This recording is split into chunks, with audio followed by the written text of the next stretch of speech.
सर्वांना नमस्कार. आजच्या मिंचेखुर्द शिक्षण मंच यांच्या वतीनं आयोजित केलेल्या कार्यक्रमाच्या निमित्तानं व्यासपीठावर उपस्थित असलेले आणि कार्यक्रमाचं उद्घाटन झाल्यानंतर काही कामामुळे निघून गेलेले या गावचे प्रथम नागरिक आदरणीय सरपंच खेगडे मॅडम, उपसरपंच नलवडे मॅडम, व्यासपीठावर उपस्थित असलेले माजी सभापती, या गावचे अत्यंत प्रतिष्ठित आणि कोल्हापूर जिल्ह्यात ज्यांचं नाव लौकिक आहे असे आर.व्ही. देसाई सर, त्याचबरोबर शाहूकुमार भवन गारगोटीचे माजी प्राचार्य आदरणीय एस.के. कांबळे सर, माझे सहकारी आणि प्रशासनामध्ये चांगलं प्रामाणिक काम करणारे भिकाजी कासार साहेब, नुकतंच MPSCला ज्यांचं सिलेक्शन झालेलं आहे, जे नव्यानं आपल्या गावात शेजारचे आणखी एक गट शिक्षण अधिकारी होणार आहेत, ते म्हणजे आमचे मित्र दीपक मेंगाने सर. व्यासपीठावर उपस्थित असलेले या मंचचे सर्व पदाधिकारी, अध्यक्ष, आणखी त्यांचे सर्व सहकारी, आपण उपस्थित ग्रामस्थ, पालक, विद्यार्थी बंधू आणि भगिनींनो, सर्वांना मी मनापासून नमस्कार करतो. या कार्यक्रमाला आवर्जून माझे मित्र आणि कमर्शियल बँकेचे माजी व्हाईस चेअरमन अमरसिंह शेळके साहेब, ते सुद्धा उपस्थित आहेत. आपण सर्वांना पुन्हा एकदा मी नमस्कार करतो आणि या व्याख्यानाला मी सुरुवात करतो. मला ही कल्पना खूप चांगली वाटली की शिक्षकांनी किंवा सुशिक्षितांनी एकत्रित येऊन एका गावाला मोठं करण्यासाठी एका गुरुजीची गरज नसते, तर एका गावाची गरज असते. एका मुलाला शिकवायला एका गुरुजीची गरज नसते, एका गावाची गरज असते. आणि त्याचा पुढाकार मात्र गुरुजींना घ्यावा लागला. ही गोष्ट खूप चांगली आहे. मला वाटतंय हे अलीकडचं दुर्मिळ उदाहरण आहे असं की शिक्षकांनी पुढाकार घेऊन गाव पुढं गेला पाहिजे. त्याच्यासाठी शिक्षक हे जे काम करतायत, फक्त भविष्य काळात त्याचं नावामध्ये थोडासा बदल करावा लागेल. केवळ शिक्षण मंच न राहता तो सर्वांगीण मंच व्हायला पाहिजे. प्लोटो म्हणायचा की राजकारण, समाजकारण आणि शिक्षण हे सगळं एक झालं पाहिजे, तरच आदर्श राज्य, आदर्श गाव ह्या कन्सेप्ट आपल्या पूर्ण होतील. त्यामुळे त्या भिंती घालायची काही गरज नाही. भविष्य काळात ते होईल. आता तरी बेसिक काम त्यांचं जे आहे ते शिक्षणावर आहे. कारण सर्व परिवर्तनाचं एकमेव साधन जे आहे ते शिक्षण आहे. माणसाच्या जन्माचा उद्देश हे विश्व जाणून घेण्यासाठी माणूस जन्म घेतो. विश्वाचा आकार केवढा, ज्याच्या त्याच्या डोक्या एवढा, असं केशवसूत म्हणायचे. प्रत्येकजण आपल्या बुद्धीनं विश्वाचा आकार आणि आशय शोधत असतो. आणि शिक्षणाचा उद्देश काय आहे? शिक्षण कशासाठी घ्यायचं? तर शिक्षणा एवढी जादू बाकी कशातच नाही. कशातच नाही जादू, म्हणजे ते उद्योगात नाही, व्यापारात नाही, आणखी कशातच नाही. एवढी मोठी जादू शिक्षणात आहे. त्याचं कारण मी मुलांना एकच उदाहरण देतो. शेतात काम करणाऱ्या माणसाला पगार किती आहे? आता आपल्याकडं किती आहे पगार? 1000 आहे का 2000 आहे? शेतात कामाला आला तर किती पगार असतो? किती रुपये? 150? 120. तुमच्याकडे जास्त आहे. आमच्याकडे 100 रुपये वगैरे पगार आहे. आणि नोकरीला लागला एखादा माणूस, कॉलेजवर नोकरीला लागला, तर त्याला दिवसाला पगार किती असतो? तो आता तुम्हाला माहित नसेल, मी माझा पगार सांगतो. मला दिवसाला 6000 रुपये पगार आहे.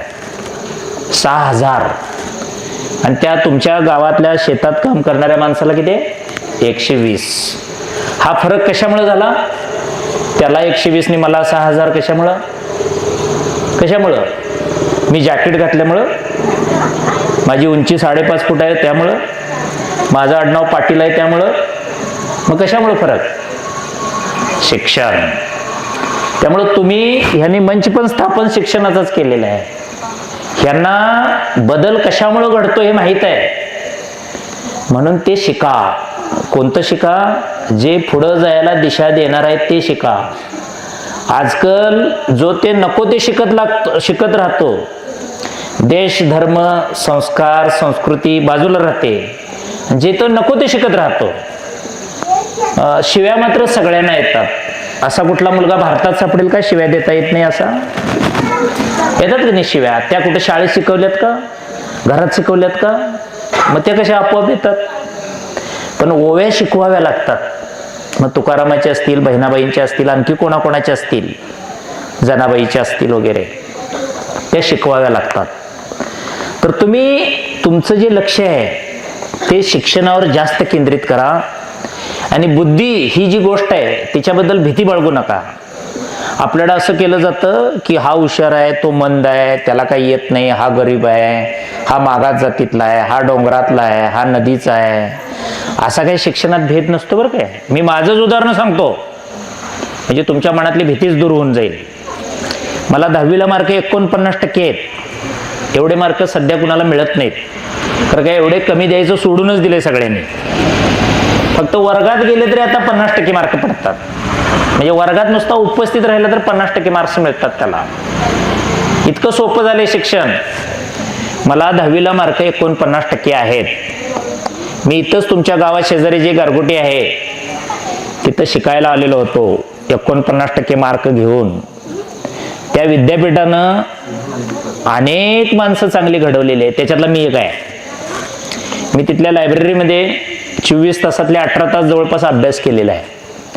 आणि BA भाग 1 पासून, म्हणजे मी BA BEd केलेला आहे, BA BEd भाग 1 पासून लोकसेवा आयोगाच्या परीक्षेपर्यंत सगळ्या परीक्षेत विद्यापीठात आणि लोकसेवा आयोगामध्ये माझा राज्यात पहिला क्रमांक आहे. हे तुमच्या मातीचं यश आहे. आमचं हे तुमच्या मातीचं यश आहे. आम्हाला राहायला जागा नव्हती. आता चित्रपटाचं शूटिंग होईल असलं घर आहे माझं. ती रस्त्यावर आहे. ती 20 लाख रुपयाची गाडी मी गेल्याच 8 दिवसापूर्वी विकत घेतलेली आहे त्या शिक्षणाच्या जोरावर.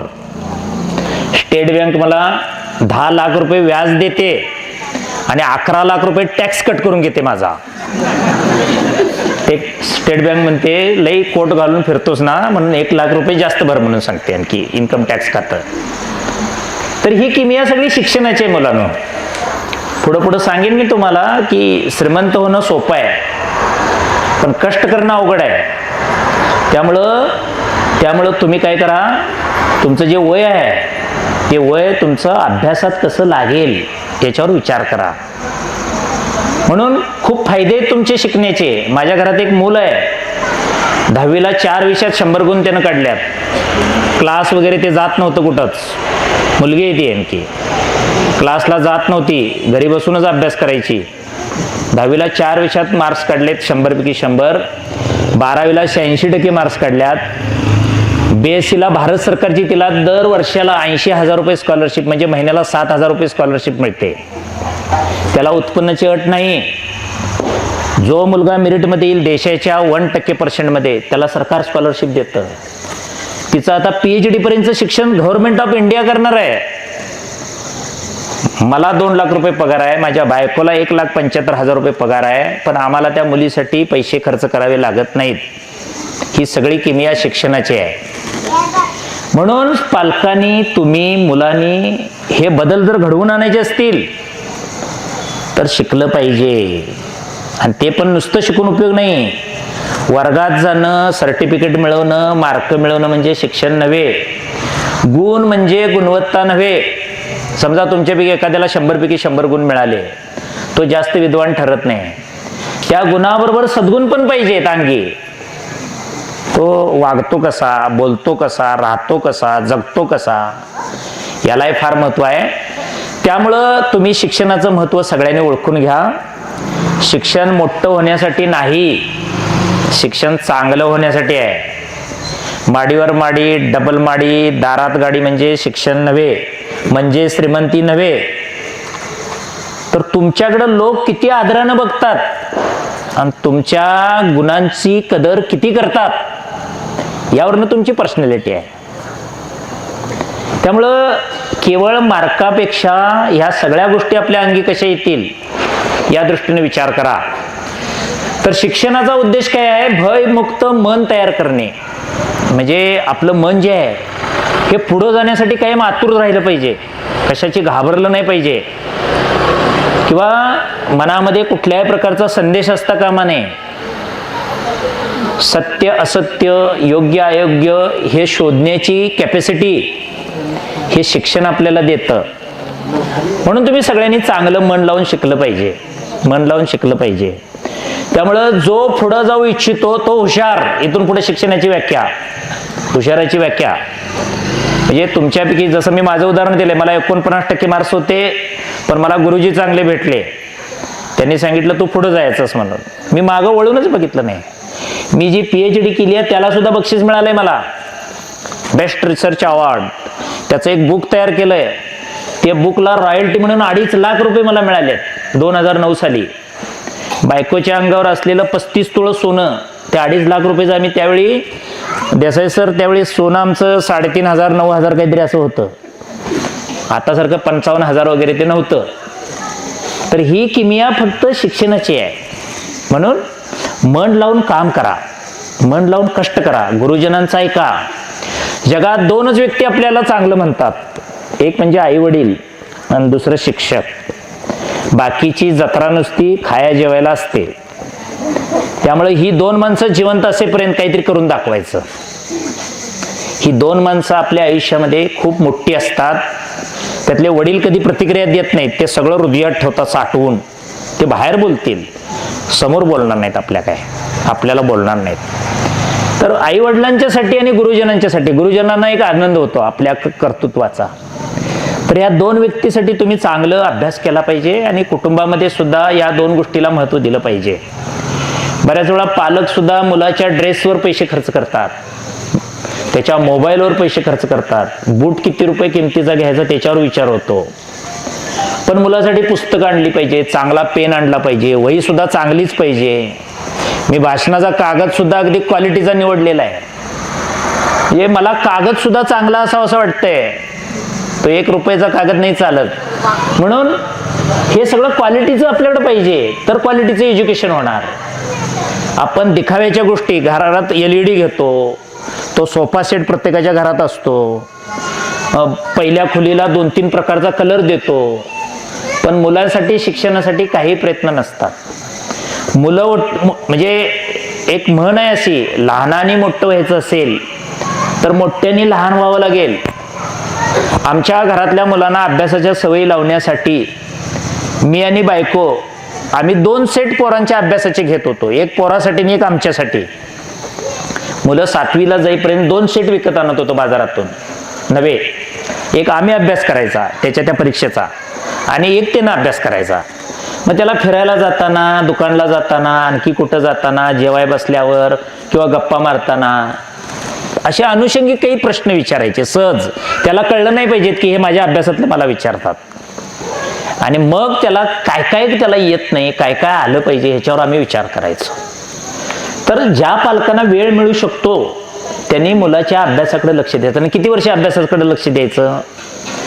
ते 7वी 8वीला जाईपर्यंत. 13 वर्षच मुलाच्या मेंदूची वाढ होते. 13 वर्ष वय झालं, तुम्ही त्याला काही करा, त्याला दूध पाजा, आणखी काय पांढरा रस्सा पाजा, तांबडा पाजा, काय पाजा, काय उपयोग होत नाही. 13 वर्षापर्यंत मेंदूची वाढ होते. 13 वर्षानंतर त्याच्यावर काही परिणाम होत नाही, ते वाढायचं तसंच वाढतं. म्हणून 13 वर्षापर्यंत त्याच्याकडे ही सगळी स्किल, सगळे कॅपॅसिटी त्याच्यात ती आत्मसात करण्याची होते. आणि म्हणून 8वी पर्यंत त्याच्याकडे थोडं लक्ष चांगलं द्या. आणि एकदा त्याला ग्रीप मिळाली, आमच्या मुलीनंतर 6वीलाच सांगितलं मला आता तुम्ही काही सांगायचं नाही, मला आता सगळं शिक्षणातलं कळतंय. 100 पैकी 100 मार्क कसे काढायचे ते कळतंय. आता BSc ला सलग 3 वर्ष तिला 100 पैकी 100 फिजिक्स मधला एक विषय आहे अवघड, तो फिजिक्स तिनं BSc ला विषय ठेवलेला आहे. तिनं त्यामध्ये 100 पैकी 100 गुण सलग 3 वर्ष काढलेले आहेत. एवढा तिचा कॉन्फिडन्स वाढलेला आहे. आता ती MSc करते. आणि म्हणून हे मुलांनी असं सगळं करावं म्हणजे परदेशातल्या नोकऱ्या सुद्धा तुम्हाला घरला येतील, बोलवायला येतील. म्हणून हे सगळं करण्यासाठी आपल्याला अभ्यास करावा लागतो. चांगला अभ्यास केला तर चांगले मार्क्स मिळतात. चांगले मार्क्स मिळाले की चांगल्या शाळेत प्रवेश मिळतो. आमची जी सारथी संस्था आहे ना, यावर्षी 40 कोटी रुपये मी महाराष्ट्राला वाटणार आहे. 40 कोटी, त्यातलं 30 कोटीचं काम आज पूर्ण करून मी इथं आलेलं आहे. आता पुढच्या 10 दिवसात उरलेल्या 10 कोटीचं काम करणार आहे. आर.व्ही. देसाई सर, कोल्हापूर जिल्ह्याला 13 कोटी रुपये त्यातले मिळणार आहेत आणि भुदरगड तालुक्याला किमान 2 कोटी रुपये दीपक मेंगाने साहेबांच्यामुळे मिळणार आहेत आणि राधानगरीला राज्यात 1 नंबरचं मिळणार आहे. कासार साहेब तिथं काम करतायत तुमचे. 2 कोटीपेक्षा जास्त रक्कम राधानगरी तालुक्यानं, राज्यात 1 नंबरचा तालुका त्यांचा आहे आता. एवढे पैसे सारथीयम त्यांच्या मुलांना स्कॉलरशिप देणार आहे. तर आम्ही परदेशात शिकायला जायला सुद्धा मुलांना पैसे देतोय 50 लाख रुपये. त्यातलं मिंच्याचं भविष्य काळात एक तरी असायला पाहिजे. त्यासाठी त्या शाळेकडे जरा लक्ष द्या. तिथली पटसंख्या काहीतरी कमी व्हायला लागली, जास्त व्हायला लागली. तुम्ही शिकवायला जावा गावातली माणसं तिथं, पण ती शाळा वाचवा तर चांगली मुलं तयार होतील. ही मंदिरं बांधून आणखी रोड करून काय काय ह्याचा फायदा नाही आहे जास्त. जे खरं मंदिर आहे ते उन्हात आहे.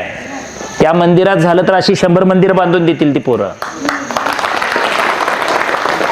म्हणून राजकीय पुढारी मंदिरं बांधायला अनुदान देतात, शाळा बांधायला म्हटलं की नाही म्हणतात. ते आमच्या नियमात बसत नाही म्हणतात. हितं बांधलं की मतं मिळतात, ते बांधून काय मतं मिळतात काय? ह्यांचंच मतदान असतं तर ते बांधून दिलं असतं तिने. ह्या छोट्यांचं जर मतदान असतं आपल्या राज्यघटनेमुळं तर ते लवकर बांधलं असतं त्याने. तर तुम्ही शाळेकडे चांगलं लक्ष द्या. शाळा वाचली पाहिजे, शाळा चांगली झाली पाहिजे, मुलांनी अभ्यासाची वृत्ती वाढली पाहिजे. तिकडे कडेगाव का कुठलं तरी गाव आहे बघा सांगली जिल्ह्यात, संध्याकाळचा टीव्ही बंद आहे तिथं 7 ते 9 टीव्ही बंद आहे. तर तुम्ही सुद्धा असं चांगलं काहीतरी शाळेसाठी करा. कुटुंबानी सुद्धा घरातला टीव्ही बंद करावा. आमच्या घरामध्ये मला वाटते 1.5 वर्षानंतर परवा पोळ्या केलेल्या होत्या. आता तुम्ही म्हणणार यांच्याकडे गुळ वगैरे नसेल म्हणून हिने केल्या नसतील वगैरे, किंवा साखर यांना बिद्रीची मिळाली नसेल वगैरे म्हणून केल्या नसतील. आम्हाला साखर पोत्यानं मिळते. आमचा ऊसच 250 टन माझाच जातो एकट्याचा. पुढच्या वर्षापासून तो 500 टन जाईल. मी चांगला शेतकरी पण आहे. लोक गाड्या घोड्या अशा गोष्टीत सैनी करतात. आम्ही रुरल मधले असल्यामुळं, ग्रामीण मधले असल्यामुळं आमच्या वडिलांना शेती आवडत होती म्हणून आम्ही त्यांना शेती घेऊन दिली भविष्य काळात चांगलं उपयोगी पडावं म्हणून. ती शेती मी खूप चांगली केलेली आहे. मी स्वतः शेतामध्ये 55 तास उभं राहून JCBनं सगळे वाफे खूप चांगले तयार करून घेतलेले आहेत. म्हणून आपण आपलं नाव पाठीमागे राहिलं पाहिजे, असं शिकलं पाहिजे. आमचे मित्र पांगरीकर साहेब आणि माझा वर्गमित्र रमेश देसाई हे उशिरा का असताना आमच्याबरोबर जेवायच्या निमित्तानं आलेले आहेत. त्याबद्दल त्यांचं मी आभार व्यक्त करतो.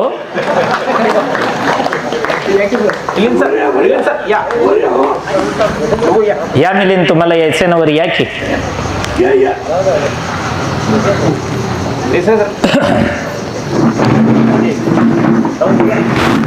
असू दे येऊ द्या ते. तर मी शिक्षणाचं महत्व सांगत होतो. एक श्लोक आहे, उशीर वगैरे होत नाही ना तुम्हाला काय? हा, नाहीतर काय व्हायचं, मी जायचा नंतर तुम्हाला पकडायचे हे सगळे लोक. आणि ह्याला कुणी आणायला सांगितलं होतं सांग म्हणाल तुम्ही. आणि अच्छा, संस्कृत मध्ये एक श्लोक आहे, स्वग्रहे पूज्यते मूर्ख, स्वदेश पूज्यते प्रभू, स्वग्राम पूज्यते प्रभू, स्वदेश पूज्यते राजा, विद्वान सर्वत्र पूज्यते. या श्लोकाचा मराठीत अर्थ असा आहे, मूर्खाची पूजा घरात केली जाते. प्रत्येकाच्या घराच्या बाहेर मूर्खाची पूजा कोण करत नाही. प्रत्येकाच्या घरात एक तरी मूर्ख असतच, फक्त ते डिक्लेअर करत नाहीत. आमच्या घरात माझं नाव डिक्लेअर केलेलं आहे. तर का सकाळी ऑफिसला गेलं, दुपारी पेठ वडगावला कार्यक्रम केला, आता मिंच्याला करणार आणि मग कोल्हापूरला पोचणार. त्यामुळं प्रत्येकाच्या घरात एक तरी मूर्ख माणूस असतो. दुसरी श्लोकाची ओळ असे, स्वग्राम पूज्यते प्रभू, प्रत्येकाच्या गावात एक देव असतो. तुमच्या गावात जसा आहे हा, या गावातल्या देवाची पूजा याच गावचे लोक करतात. दुसऱ्या गावचे लोक इथं फारसे येत नाहीत. आले तर जत्रा यात्रेच्या निमित्ताने येत असतील. तिसरी श्लोकाची ओळ असे, स्वदेश पूज्यते राजा, राजाची पूजा त्याच्या स्टेटमध्येच होते. जसं आपल्या कोल्हापूरला शाहू महाराज आहेत, तिकडं सावंतवाडीला भोसले सरकार तिकडं होते, तिकडं बडोद्याला सरकार महाराजा सयाजीराव गायकवाड आहेत, मिरजेला पटवर्धन सरकार होते, म्हैसूरला तिकडं राजा वेगळा होता. असं प्रत्येक स्टेटमध्ये एक एक राजा असतो, त्याची पूजा त्याच्या स्टेटमध्येच होते. विद्वान सर्वत्र पूजिते, विद्वत्तेला मात्र असं कुठलंही बंधन येत नाही. म्हणून कलाम साहेबांचं निधन झाल्यानंतर अमेरिकेनं सुद्धा आपला ध्वज अर्ध्यावर ठेवलेला होता. हा विद्वत्तेला केलेला सॅल्यूट आहे. म्हणून आपल्यातली मुलं अमेरिकेत ज्यावेळी जातात त्यावेळी त्यांना कोटीत पॅकेज मिळतंय. आमचा एम पाटील सर जे आहेत ना, गारगोटी हायस्कूलची संस्था जी आहे, ते आता मर्डिलगेच्या शाळेत आहेत बघा, त्यांच्या मुलाला 1 कोटी रुपये पगार आहे वर्षाला. बाबाला त्यानं सांगून ठेवले दर वर्षाला नवीन गाडी घ्यायची म्हणून, मी आहेच तुम्हाला पैसे पुरवायला. हे शिक्षणाचं महत्व आहे. म्हणून शिका, म्हणून शिकवा, म्हणून शिकवा. आपण आपली शेती किती एकर, जमीन किती एकर आणि ते घर किती किमतीचं, गाडी किती किमतीचं, याच्यापेक्षा मूल काय किमतीचं. मूल ही इस्टेट आहे, इस्टेट. ज्ञान हे संपत्ती आहे. ज्ञान ही संपत्ती आहे. पूर्वी संपत्ती कशात मोजली जायची? जमीन, इस्टेट, पैसा, सोनं याच्यात मोजली जायची. इथून पुढच्या काळामध्ये संपत्ती ही ज्ञानात मोजली जाणार. ज्ञान ही संपत्ती आहे. Knowledge is power. ज्ञान ही संपत्ती आहे. म्हणून कॉम्प्युटर इंजिनियरला लाखात पगार असतो, कोटीत असतो तो. म्हणून मुलांना शिकवा, परदेशात पाठवा. परदेशात पाठवण्यासाठी सारथी संस्था 50 मुलांना प्रत्येकी 50 लाख रुपये द्यायचं जाहीर केलंय. आमच्या वेबसाईटला जाऊन वाचा तुम्ही. भारतातल्या कुठल्या IIT ला तुम्हाला नंबर लागू दे, तिथली सगळी फी आम्ही भरतोय मराठा जातीची मुलांच्यासाठी. आता तुम्ही म्हणा फक्त मराठ्यांच्यासाठी आणि बाकी ज्यांच्यासाठी नाही आहे, काय आहे. बार्टी SC मुलांना भरते, टार्टी ST मुलांना भरते, महाज्योती NT अ ब क ड SBC OBC त्याच्यासाठी महाज्योती भरते. आणि ब्राह्मण कुटुंबातली, जैन कुटुंबातली मुलं जर असतील तर अमृत नावाची एक योजना आहे, गव्हर्नमेंटची कंपनी आहे, ती कंपनी त्यांना सुद्धा सहकार्य करते. आता कुठलीही जात शिल्लक नाही राहिलेली सरकारनं सहकार्य करण्याची. आणि पैसे सरकारकडं या शिकण्यासाठी देसाई सर भरपूर आहेत. मला 300 कोटीचं बजेट मंजूर दिलेलं आहे शासनानं करून आमच्या संस्थेला. त्यातले 100 कोटी माझ्या विभागाकडे आहेत. त्यातले 40 कोटी मी याच महिन्यात खर्च करणार आहे. सरकारकडे पैसे भरपूर आहेत. आपला गैरसमज आहे तो पैसे नाही, तो आमचा पूल झालेला नाही, मंदिर झालेलं नाही पुढच्या बजेटमध्ये. हे काय नाही, भरपूर पैसे आहेत. आम्ही 200 कोटी गेल्या वर्षी परत केले, 100 कोटी खर्च केले होते. आमची संस्था जरा नियम चांगले पाळते. आमची संस्था जरा पारदर्शी काम जास्त करते. कारण का मराठ्यांची संस्था असल्यामुळं प्रामाणिकपणा, खाली मान घालायची मराठ्यांना सवय नसती ना. मान कायम ताट राहिली पाहिजे, कुणाचं बोट आपल्याकडे आलं नाही पाहिजे. म्हणून आम्ही जरा चांगलं काम करतो. त्यामुळं आमच्या खर्चावर वगैरे सगळं आमचं पारदर्शी व्यवहार असतो. असो, शिक्षण हे 6वं इंद्रिय आहे. आणि 5 इंद्रिय आपली कधी कधी खराब होतात. डोळा, कान, नाक ह्याची कधी कधी थोडे दोष तयार होतात. पण शिक्षण ही आजन्म चालणारी प्रक्रिया आहे, ती कधी खराब होणार नाही. लाईफ लॉंग आहे. तुम्ही जेवढं शिकाल तेवढं तुम्हाला शिकता येईल, पुढं जाता येईल. त्यामुळं जेवढं शिकाल तेवढे फायदे जास्त आहेत. पुढं शिकत राहा. मी नोकरी लागल्यानंतर 10 वर्ष शिकत राहिलो होतो. पुढं मी नोकरी 89 साली लागलो. 2005ला मी शिक्षण बंद केलेलं आहे. किती वर्ष मी शिकत होतो बघा. लोक नोकरी लागली की बस म्हणतात आता झालं सगळं आपलं. लग्न करायची तेवढी गडबड असते त्यांना. लग्न केल्यानंतर मग परत पश्चाताप व्यक्त करतात, ते लवकर करायला नको पाहिजे होतं म्हणून. तर आपण शिकायचंय तोपर्यंत शिकून घेतलं पाहिजे, शिकून घेतलं पाहिजे. आणि म्हणून सध्या शिक्षणाकडे जे काही चांगलं लक्ष देण्याची गरज आहे ते पालकांनी आणि विद्यार्थ्यांनी दोघांनी दिली पाहिजे. शिक्षण ही शर्यत नाही, मॅरेथॉन आहे. आता हे जरा पोरांना समजायला कठीण आहे. जसं जेवण्यात इंटरेस्ट मानावा का नाश्त्यात इंटरेस्ट मानावा, चांगलं आरोग्य राहण्यासाठी जेवण उपयोगी ठरेल का नाश्ता उपयोगी पडेल? काय पडेल? जेवण उपयोगी पडेल. तसंच शर्यत आणि मॅरेथॉन मधला फरक आहे. शर्यत ही 100 मीटर असते, 200 मीटर असते, 400 मीटर. पण मॅरेथॉन 10 किलोमीटर, 20 किलोमीटर वयोमानानुसार ती बदलत असते. शर्यतीमध्ये काय असतं, ताकदीचाच उपयोग करावा लागतो. मॅरेथॉनमध्ये ताकदीपेक्षा डोक्याचा विचार जास्त करावा लागतो. शर्यतीमध्ये जिंकणं शिकवलं जातं, मॅरेथॉनमध्ये फक्त टिकणं शिकवलं जातं. शर्यतीत वेग महत्वाचा असतो, मॅरेथॉनमध्ये अंतर महत्वाचं असतं. शर्यतीत मागं टाकणं शिकवलं जातं, मॅरेथॉनमध्ये बघा सगळे खेळाडू बरोबरीनं पळत असतात. शेवटला कोण पुढे जायचा कोण मागं राहायचं ते ठरत असतं. आर्थिक दृष्ट्या समृद्ध करते शर्यत, पण व्यक्तिमत्व समृद्ध करण्यासाठी मॅरेथॉन उपयोगी ठरते. आयुष्य कसं आहे हे शर्यतीमुळे कळतं. त्यातला झगमगाट किती आहे, दिखाऊपणा किती आहे हे शर्यतीमुळे समजतं. तर आयुष्यात आनंद किती आहे हे आपल्याला मॅरेथॉनमुळे समजतं. शर्यतीचा रस्ता सरळ असतो आणि मॅरेथॉनचा रस्ता नागमोडी, उंच चढ उतार वगैरे असा असू शकतो. शर्यतीमुळे आत्मविश्वास वाढत नाही, विश्वास वाढतो. मी काहीतरी करू शकतो असा विश्वास वाटतो. हा विश्वास कदाचित दुसऱ्याकडून सुद्धा आलेला असतो. पण मॅरेथॉनमुळे आत्मविश्वास वाढतो. जीवन ही शर्यत नाही, मॅरेथॉन आहे. त्यामुळे तुमच्या मुलानं 7वीला मार्क चांगली काढले म्हणजे तो हुशार ठरत नाही. 10वीला मार्क चांगली काढली म्हणून हुशार ठरत नाही. 11वीला 12वीला काढली म्हणून पण हुशार ठरत नाही. तो शेवटी काय बनला याला फार महत्व आहे. सगळ्या परीक्षेत पहिला नंबर आहे आणि शेवटी नोकरी करत नाही, वेड्यासारखं गल्लीतनं फिरतंय. काय उपयोग झाला शिक्षणाचा त्या? म्हणून शिक्षण ही शर्यत नाही, मॅरेथॉन आहे. त्यानं शेवटी जे मिळवायला पाहिजे तेच त्याच्याकडे पाहिजे. मनुष्य खूप काही आहे, ज्याच्याकडे खूप आहे तो नव्हे, जे त्याच्याकडे पाहिजे तेच पाहिजे, तेच पाहिजे. म्हणून आपण शिक्षणाचं जे महत्व आहे हे महत्व या अर्थानं आपल्याकडे असलं पाहिजे. आपण त्या दृष्टीनं लक्ष दिलं पाहिजे. शिक्षणाचा प्रवास जो आहे तो माहिती, ज्ञान, अंतरंग, दूरदृष्टी, दिव्यदृष्टी आणि शहाणपण या दृष्टीनं झाला पाहिजे. म्हणजे ज्ञानाचा उपयोग प्रॉपर करता आला पाहिजे. त्याला शहाणपण म्हणायचं, विजडम म्हणायचं. नाहीतर फक्त शिकला पण ह्याचं कुणाशीच पटत नाही, हा शिकला चांगला पण ह्याला मदतीची भावना, सहकार्याची भावनाच त्याच्याकडे नाही आहे. ज्ञानाचा उपयोग जर चांगला करता येत नसेल तर ते ज्ञानाचा उपयोग नाही. जिंदगी बडी होनी चाहिए, लंबी नहीं, असं एका चित्रपटातलं एक वाक्य आहे. जिंदगी बडी होनी चाहिए, लंबी नाही.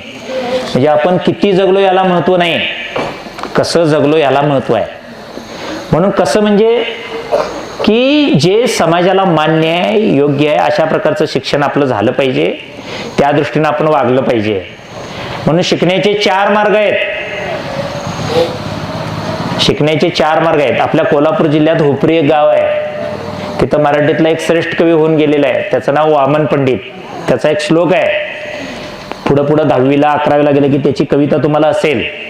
वामन पंडिताची एखादी कविता असते पंडिती काव्यातली. तो काय म्हणतो, केल्याने देशाटन पंडित मैत्री, सभेत संचार, शास्त्रग्रंथ वाचून या मनुजा चातुर्यतेचे फार. ज्ञानप्राप्ती 4 मार्गाने होते. एक म्हणजे तुम्ही जागा सोडली पाहिजे.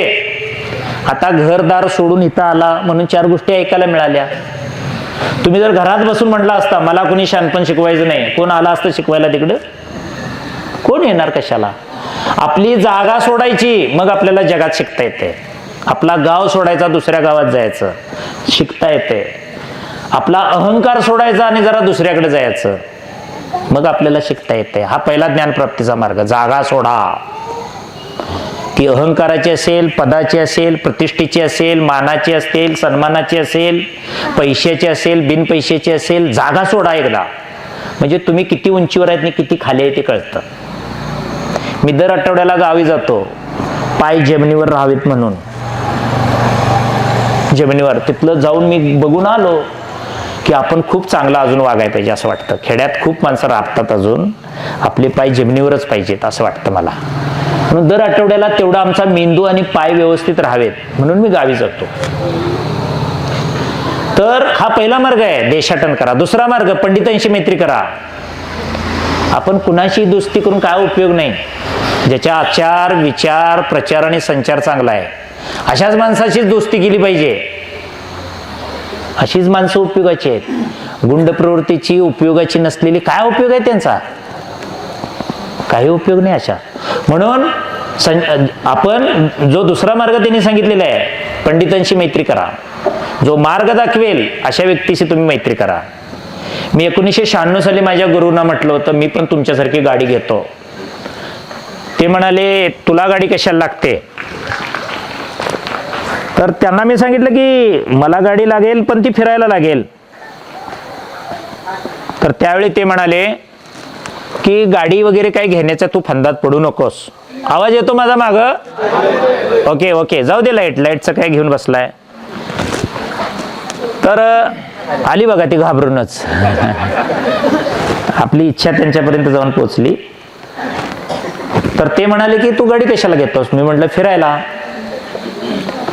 आणि पाहुण्यांच्या गावी जायचं झालं तर गाडी दाखवायला नको काय म्हटलं लोकांना, मी गाडी घेतली. तर म्हटले तू गाडी काही घेऊ नकोस, कारण का घेतल्यापेक्षा तिचा खर्च मोठा आहे. खर्च मोठा आहे आणि एकदा घेतली की आपण परत देऊ शकत नाही. एकदा लक्झरीत बसलं की ते ट्रॅक्टरमध्ये बसायला तयार होईल? शक्यच नाही, ते बसत नाही. माझा तुम्हाला दुसरा प्रश्न आहे, आपण इथून मुंबईला जर जायचं झालं, आपल्या गाडीत झोप चांगली लागेल का पाटगाव मुंबईमध्ये झोप चांगली लागेल? कशात झोप चांगली लागेल आपल्याला मुंबईपर्यंत प्रवास करताना? आपल्या गाडीत लागेल ना?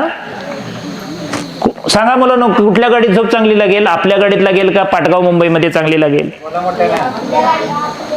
आपल्या गाडीत लागेल. बर, मोठ्याने सांगावं कुठल्या गाडीत चांगली झोप लागेल? आपल्या गाडीत झोप लागत नाही. आपल्या गाडीत झोप लागत नाही मुलांनो. ते जर पैसे तुमचे असतील तर झोप लागत नाही तुम्हाला.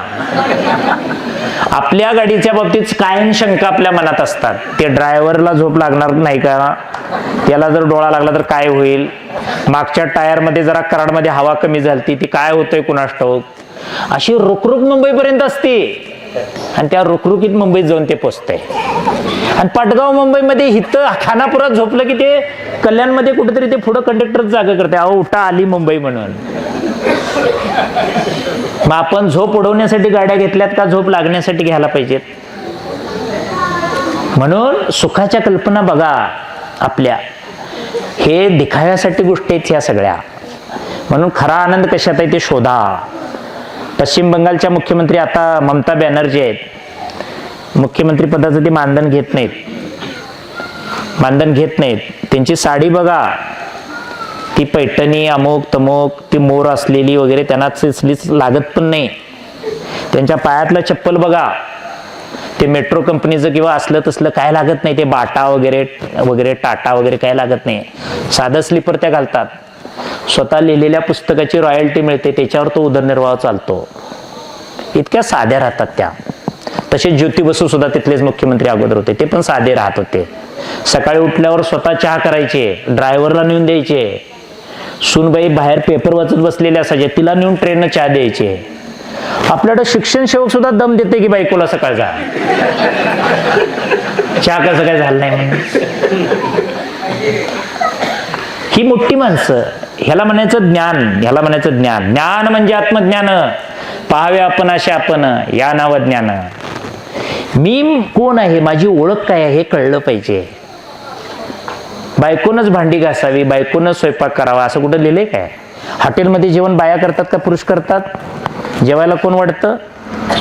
मग घरातच कसं बायाने केलं पाहिजे, चहा त्यांनीच दिला पाहिजे वगैरे, भांडी त्यांनीच घासली पाहिजेत. हा कुठला नियम आहे? ह्याला शिक्षण म्हणायचं नाही.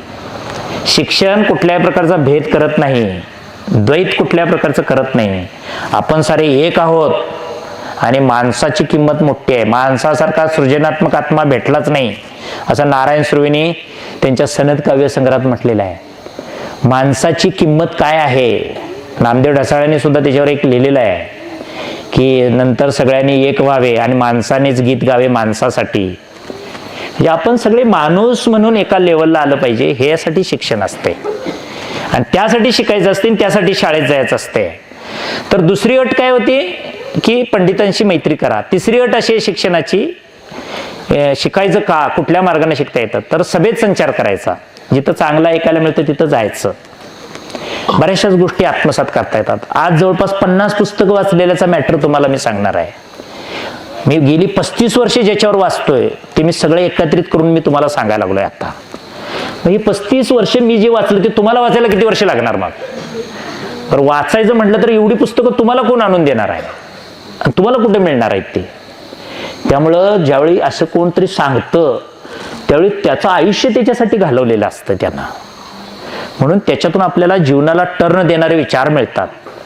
ते मनापासून घेतले पाहिजेत, पण आपल्याला तशी इच्छा होत नाही किंवा तेवढी वेळ मिळत नाही.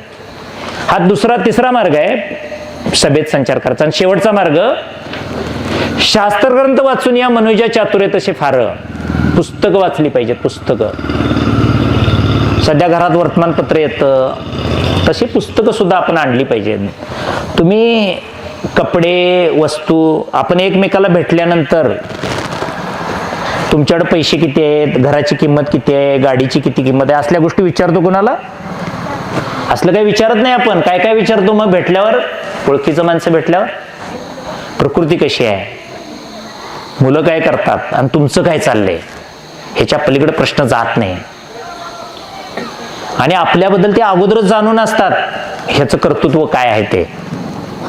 त्यामुळे या तीनच गोष्टी विचारतात. आणि या तीन गोष्टी चांगल्या राहण्यासाठी वाचलं पाहिजे. गोष्ट पैशा पाण्याची कासार साहेबांनी मला आता पुस्तक भेट दिलेलं आहे, मी ते अगोदरच वाचलेलं आहे. तुम्ही सगळ्या कुटुंबातल्या लोकांनी वाचलं पाहिजे, या बारक्या पोरांनी पण वाचलं पाहिजे. सोपं पुस्तक आहे. पैसा येतो कसा, जातो कसा, मिळवायचा कसा, टिकवायचा कसा. आता तर डिजिटल पैशामुळं पैसा म्हणजे आपण खर्च करतो काय पाणी खर्च करतो याचं भानच पोरांना राहिलेलं नाही. ते खटकं मारलं की पैसे, त्या 100च्या 1 लाखाच्या नोटा मोजाय झालं तर त्याला घाम फुटल का नाही? आणि 1 लाखाचं बिल तुझ्या हातानं भागव म्हटलं पोराला, कपडे घेतल्याला किंवा लग्न जगत्याचं, त्याला ते कपड्याची किंमत काय आहे ते कळेल ना, लग्नाची सुद्धा किंमत कळेल. जर एवढे पैसे हातानं मोजायचं झालं तर ते मिळवायला किती दिवस लागतील. म्हणून मुलांना शक्यतो ऑनलाईन पैसे खर्च करण्यापेक्षा त्याच्या हातात पैसे द्या आणि हे खर्च कर म्हणायचं. जाणीव कशातून निर्माण होईल बघा. ऑनलाईन मधून जाणीव जास्त वाढीस राहील का हातानं पैसे मोजल्यामुळे राहील? तर हे डिजिटल युग आपलं हृदय सुद्धा कृत्रिम करण्यासाठी झालेलं आहे ते, आणि तो एक धोका आहे. फायदा जास्त आहे त्याचा, खरं का पैसे कुठंच घेऊन वावरायला लागत नाही, चोऱ्या व्हायची भीती नाही. मोबाईल घेतला की पैसे पण त्याच्यात असतात, मोबाईलमध्येच फायदा आहे त्याचा. पण ते दुधारी शस्त्र आहे. काड्याच्या पेटीनं घर पण पेटवता येतं आणि काड्याच्या पेटीनं स्टोव पेटवून किंवा गॅस पेटवून त्याच्यावर जेवण पण करता येतं. काड्याच्या पेटीचे दोन्ही उपयोग होतात. तो उपयोग कसा करायचा ती जाणीव ज्या लेवलपर्यंत होईल त्यावेळेस त्यानं डिजिटल पैसा खर्च केला पाहिजे. ते गोष्ट पैशा पाण्याची जरा वाचा. सकाळ प्रेसनं पुस्तक काढलेलं आहे. अशी पुस्तकं दर महिन्याला एक तरी आणून वाचलं पाहिजे. निदान ज्याची परिस्थिती आहे चांगली त्यांनी तरी. माझी जशी कपडे चांगले आहेत तसं दर महिन्याला एक तरी पुस्तक चांगलं मी वाचतो. माझी श्रीमंती, मला स्टेट बँक 11 लाख 10 लाख रुपये व्याज देते, ती माझी श्रीमंती नाही आहे. माझा मेंदू किती चांगला राहतो ही माझी खरी श्रीमंती आहे, आणि ती मी जपण्याचा प्रयत्न करतो. ह्या माझ्या गोष्टी सांगण्याच्या नाही आहेत. मी किती श्रीमंत आहे सांगण्याच्या गोष्टी नाही आहेत. मी व्यक्ती म्हणून किती चांगला आहे ही गोष्ट सांगण्यासारखी आणि लोकांना आवडण्यासारखी असते. तर ते जपण्यासाठी तुम्ही प्रयत्न करायचा सगळ्यांनी. भले तुम्ही गरीब राहिला तर चालेल, गरीब राहिलं तर चालेल, पण मनाची श्रीमंती जी आहे ती चांगली ठेवण्यासाठी शिक्षण उपयोगी ठरतं. म्हणून चांगलं शिका, चांगला विचार तुम्ही डोळ्यासमोर करा. आपली प्रगती जशी होत राहते तसं मागं वळून बघितलं पाहिजे. बरेच जण मागं वळून बघत नाहीत. एकदा गारगोटीत घर बांधलं की मिंच्याला यायचं टाळायला बघते ते, है ना. जेवढे गुरुजी गेले ते मागे यायला बघत नाहीत बघा. आता गुरुजी आमच्या जवळचे असल्यामुळे मी त्याचं नाव सांगतो. इंजिनियर गेलेलं काय मागे येतात असंही माझं मत नाही. ते गेलं की तिथंच राहायला बघतं आणि इकडे बघायला येत नाही. ते शिक्षण तसं म्हणत नाही. जंगलचा राजा सिंह काही अंतर चालून जातो आणि मागे वळून पाहतो आणि तो काय विचार करतो, चालून आल्यानंतर योग्य आहे का. जर चालून आल्यानंतर योग्य नसेल असं त्याला वाटलं तर ते पुढे जात नाही. त्याला मराठीमध्ये सिंहावलोकन असं म्हणतात. आहे ना शब्द मराठीत तसा, सिंहावलोकन. हे सिंहावलोकन आपल्याला करता आला पाहिजे दर वाढदिवसाला. मी आता वयाची माझ्या 59 वर्ष सुरू आहे, तर मग गेलेली 59 वर्ष योग्य गेली का? राहू दे 59, गेलं वर्ष तरी चांगलं गेलं का? तर नाही गेलं. मग यंदापासून चांगलं घालूया आपण, पुढचं वर्ष चांगलं काम करूया. तसं तुम्ही पोरांनी विचार केला पाहिजे की आपण या अगोदर काहीच चांगला प्रयत्न केलेला नाही, या वर्षी करूया, याच्यापेक्षा पुढच्या वर्षी चांगला करूया. असं स्वतःला एक पावलानं पुढे जायचं नेहमी. मनुष्य पावलानं डोक्यानं चालतो का पावलानं चालतो? कोण म्हटलं पावलानं चालतो? पावलानं चाललं की रस्त्यावरचे स्पीड ब्रेकर सुद्धा हिमालय वाटायला लागतात. म्हणून कशानं चाललं पाहिजे? कशानं? डोक्यानं चाललं पाहिजे, विचार करून चाललं पाहिजे. पावलानं चाललं की गारगुटीच्या पेटेमध्ये गर्दी होते, डोक्यानं चाललं की मुख्य रस्ते गर्दीनं कधीही माखले जात नाहीत. म्हणून पावलं जिकडं रस्ता दिसेल तिकडे घेऊन जातात, पण डोकं असेल जिथं जायचंय तिथंच जातात ते पावलं. म्हणून कशाचा वापर केला पाहिजे चालताना, डोक्याचा की पावलांचा? कशाचा? अरे वा, डोक्याचा वापर केला पाहिजे. तर डोक्याचा वापर करा. मग डोक्याचा वापर वय कधी कधी आपल्याला ते करू देत नाही, म्हणून मोठ्यांचा सल्ला घ्या. मोठ्यांचा सल्ला घ्या. ती तुम्हाला कोणता मार्ग चांगला आहे, कोणता वाईट आहे हे सांगतात मोठी माणसं. आपले गुरुजन सांगतात, आई वडील सांगतात, ज्येष्ठ नागरिक सांगतात. तर मोठ्यांचा सल्ला घ्या. मी रोज संध्याकाळी शिवाजी विद्यापीठामध्ये फिरायला जातो. गेल्या शनिवार रविवारी तिथं रविवारी गेल्यानंतर एक सोलापूरकडचा मुलगा आलेला होता, काहीतरी कामानिमित्त आला असेल तो. तिथं शिवाजी विद्यापीठाच्या वसतिगृहात राहिलेला होता. संध्याकाळी अशी बसायला तिथं बाक आहेत त्या बागेमध्ये शिवाजी युनिव्हर्सिटीच्या. मी संध्याकाळी असं एका बाकावर बसलो. माझ्या शेजारी एक मॅथमॅटिक्स मधून निवृत्त झालेले विद्यापीठाचे एक सर येऊन बसतात. आम्ही फिरतो दोघे जण. तो मुलगा आला, आमच्या जवळच्या बाकावर बसला आणि सरांना म्हणला, मला महालक्ष्मी मंदिराला जायचा रस्ता सांगा. सरनी त्याच्याकडे फक्त बघितलं आणि खाली मान घालून काहीतरी विचार करत बसले. त्या मुलाला वाटलं हे वय झालेलं याला बहुतेक ऐकूच जात नाही, म्हणून मोठ्यानं दुसऱ्यांदा म्हटला, सर मी तुम्हाला विचारतोय, महालक्ष्मीचा रस्ता सांगा. तरी सरांनी त्याच्याकडे बघितलं आणि खालमान घातली आणि विचार करायला लागले. त्या मुलाला राग आला. हे म्हातारं आऊट झालेलं दिसते म्हटला. आपली पिशवी घेतली, खांद्याला अडकवली आणि रस्ता चालू लागलं. त्यावेळी सर म्हटले, बाळ थांब. ते मूल रागानं लागलं बघायला. असं ह्याला 2 वेळा विचारलं तर काय बोलत नाही, आता थांब का म्हणते. सर म्हणले, हा पूर्वेचा रस्ता सरनोबतवाडीवरनं तिकडे हायवेला जातो, तसाच पुण्याला आणि सांगलीला जातो. हा दक्षिणेचा रस्ता बेळगाव मार्गे बेंगलोरला जातो. हा उत्तरेचा रस्ता बावडा मार्गे तिकडे हायवेला आणि शेय फाट्यावरनं तिकडं पुण्याला जाण्यासाठी तो रस्ता आहे. आणि हा पश्चिमेचा रस्ता शिवाजी उद्यमनगर मंगळवार पेठ आणि तिथून पुढे महालक्ष्मी मंदिरला जातो. मगापासून 2 वेळा विचारलं, तुम्ही सांगितलं नाही, आता कसं सांगताय. त्यावेळी ते सर त्या मुलाला म्हणाले, बाळबागापासून तू बसून विचारत होतास, आम्ही थांबलेल्या पायांना रस्ता दाखवत नाही, जे पाय चालायला सुरू करतात त्या पायांना आम्ही रस्ता दाखवतो. तुम्ही छोटीशी चांगली कामगिरी करा, गाव तुमच्या पाठीमागे उभा राहतो आणि तुम्ही गप्प बसा, कुणी तुम्हाला विचारायला येणार नाही. म्हणून लोक कधी आपल्याला पाठिंबा देतात की तुम्ही काहीतरी चुणूक दाखवली पाहिजे. मी इतका अभ्यास करायचो तर माझे गुरुवर्य माझ्या रूमवर आणून पुस्तकं देत होते. मला लाज वाटायची त्याची. ती महान व्यक्ती असायच्या आणि मला पुस्तकं देणे एवढा मी कुठं मोठा आहे, पण ते म्हणायचे तू वाचतोच चांगलं, म्हणून तुला आम्ही आणून देतोय, वाचत राहा. म्हणून लोक तुम्हाला चांगलं सहकार्य करतात. मला डी.वाय. पाटील साहेबांनी असं अलगत उचलून नेऊन कोल्हापुरात नोकरी दिलेली होती. अलगत उचलून नेऊन अशी माझ्या विद्वत्तेकडे बघून. पुढं तर त्यांनी मला मोठी ऑफर दिली होती, तू म्हटले नोकरीच करू नकोस, माझ्याबरोबरच चलतो. मी म्हटलं मला शिकवायला आवडते, मी काय तुमच्याबरोबर येणार नाही. मी काय त्यांच्याबरोबर गेलो नाही. नंतर ते म्हणायचे नोकरी राहू दे इथंच, तुला पगार मिळत राहील, फक्त माझ्याबरोबर फिरायचंच तू. नाही म्हटलं, मला ते पण जमणार नाही, मी अभ्यास करणार नाही, इथं पोरांना शिकवणार म्हटलं. आणि मी त्या गोष्टीला महत्त्व दिलं. तर हे विद्वत्तेचे फायदे आहेत, ज्ञानाचे फायदे आहेत, अभ्यासाचे फायदे आहेत. तुम्ही या दृष्टीनं मुलांनी आणि पालकांनी त्याच्याकडे पाहिलं पाहिजे आणि रोज एक पाऊल पुढं टाकायचा आणि आपण पुढं जाण्याचा प्रयत्न करायचा. आपला जन्म 2 वेळा होतो. तुम्ही म्हणणार आपला तर एकदाच झाला, आणि हे पाटील काय सांगते 2 वेळा होतो म्हणून. आपला जन्म 2 वेळा होतो. एकदा आई वडील जन्म देतात तो दिवस. दुसरा जन्मदिवस कुठला माहितीये का? ज्या दिवशी आपल्याला कळेल माझा जन्म कशासाठी झालेला आहे, तो दुसरा जन्मदिवस असतो. तो जन्मदिवस खरा जन्मदिवस असतो आपल्या. मी कशासाठी जन्माला आलोय, मला काय करायचंय, माझ्या जन्माचा उद्देश काय, हे ज्या दिवशी कळेल तो दुसरा जन्मदिवस आपल्या आयुष्यात फार महत्वाचा असतो. त्यालाच क्रांती क्षण असं म्हणतात. टर्निंग पॉइंट असा तुमच्या परिभाषेत शब्द असतो बघा तो. टर्निंग पॉइंट, क्रांती क्षण. तो क्रांतिक्षण आपल्या जन्मामध्ये यायला पाहिजे, आणि तो जर आला लवकर तर आपल्याला पुढे जाता येईल. माणसाचा पहिला पराभव अंगणात होतो, मग रणांगणात होतो. म्हणून ज्याला अंगण चांगलं ठेवता येते तो रणांगण जिंकू शकतो. आपल्या कुटुंबामध्ये समस्या असतात छोट्या छोट्या छोट्या छोट्या, त्या माणसाला बेजार करतात, पुढे जाऊ देत नाहीत.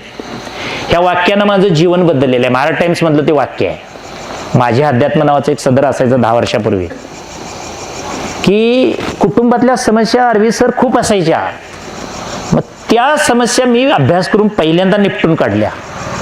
त्यामुळे आता घरचा एकही फोन मला येत नाही, आमची ही अडचण आहे, आमची ही समस्या आहे. त्यामुळे त्या लोकांना जे शेत वगैरे सगळं घेऊन दिलं तेव्हापासून ती मला कशाला त्रास देत नाहीत. ते म्हणतात आम्ही सुखी आहे, तू आमच्यापेक्षा सुखी राहा. ज्याचा अंगणात पराभव होतो तो रणांगण जिंकू शकत नाही. म्हणून कुटुंब चांगलं राहिलं पाहिजे. आपण खूप श्रीमंत असतो, खूप कष्ट करतो, हे करतो, पण आपल्याला समायोजन करता येत नाही. माणसं समजून घेण्याची जी प्रक्रिया ती मोठी आहे, आणि ती समजून घेऊन आपण तसं वागणं आपलं सुधारलं पाहिजे. आमच्या घरामध्ये कोण मोठा कोण छोटा हे नाही. मी दारावर पाटी लावली होती, प्राचार्य विलास पाटील म्हणून. 4थीला मुलगी गेल्यावर तिनं स्क्रूड्रायव्हरनं ती पाटी काढली आणि घरात ठेवून टाकली. मी म्हटलं लोकांना आरवी सर कधी आले तर त्यांना ओळखणार कसं पाटील कुठं राहतंय. तर म्हटले तुम्ही प्राचार्य तिकडं असता, इथं घरात कुठला प्राचार्य असते म्हटले. घरात तुम्ही बाबा म्हणून आहे म्हणले, प्राचार्य घरात बिरात काय नसते म्हणले, तिकडे असते बाहेर, इथं काय नसतं. इथं तुम्ही आमच्यासारखेच एक कुटुंबातला सदस्य म्हटले. तेव्हापासून आम्ही घरावर पाटी पण लावली नाही, बंद करून टाकलं ते पाटी बिटी. म्हणून हे अशा सगळ्या गोष्टी आपण वगळल्या पाहिजे जीवनातून. म्हणजे त्या कुठल्याही भ्रमात आपण राहता कामा नये. तर अंगण आणि रणांगण जे आहे याच्यावर आपण विचार केला पाहिजे. बायबलमध्ये एक वाक्य आहे, उपवास कर पण उपवास केल्यासारखा चेहरा दिसता कामा नये.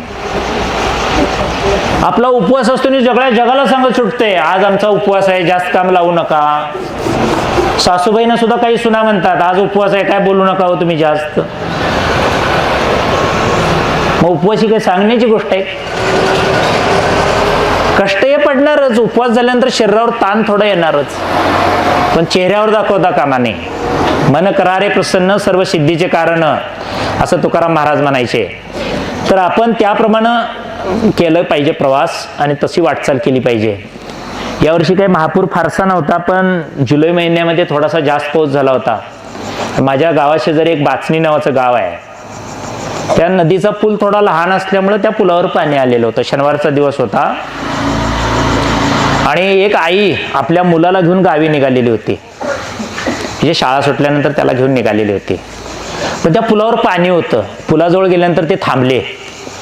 बरीचशी शाळेची मोठी मुलं त्या पाण्यातनं, पाणी म्हणजे किती होतं, 1 फूटभर असेल पाणी फक्त पुलावर, पण साईडला ते ग्रिल वगैरे होतं, पुलाला पाईप होत्या.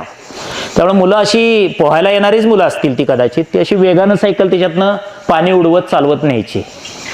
बाकीची माणसं चालत जायची. पण ते मूल आणि आई, मी पण गावी निघालेलो होतो. मी म्हटलं काय आपली गाडी 2 व्हीलर ह्याच्यातनं इझी जाईल, मुलं सायकल नेतात म्हटलं गाडीला काही प्रॉब्लेम नाही, आणि मला पोहायला पण येतंय म्हटलं काय अडचण नाही आपली येणार. त्या दोघांचा संवाद चालला होता. ते मूल आईला म्हणे तू माझा हात धर, आणि आई मुलाला म्हणे तू माझा हात धर, मग आपण मिळून जाऊ. हात कुणी कुणाचा धरायचा ह्याच्यावर दोघांचा वाद होता. मग ते आईनंच माघार घेतली आणि मुलाला म्हणली तू मला सांग, हात तू धरलास काय आणि मी धरलास काय, काय फरक पडतो. पोरगं म्हणला फरक पडतोय. कसं काय म्हणली आई.